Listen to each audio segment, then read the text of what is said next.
How to update your Microsoft Teams application to the latest version. So hey guys, welcome to this tutorial. In this quick and easy tutorial, I'll be guiding you through the exact steps on how you can easily update your Microsoft Teams application without having the first to find the correct version number or going through the web as well. So what we're going to do in this case is, if you wish to upgrade or check for any updates for your Microsoft Teams, you simply need to open your Microsoft Store. So you can do so by simply going to the Windows search bar and typing in store, and you will find the Microsoft Store. So within the Microsoft Store, simply search for Teams. As you can see, I have searched for Teams, and you can click onto this.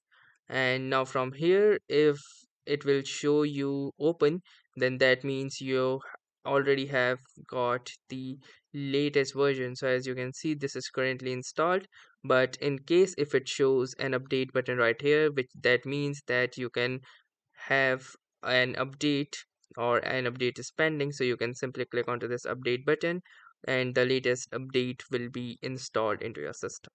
So that's how easily you can update Microsoft Teams. So that was all for this tutorial. Thanks for watching and have a nice day.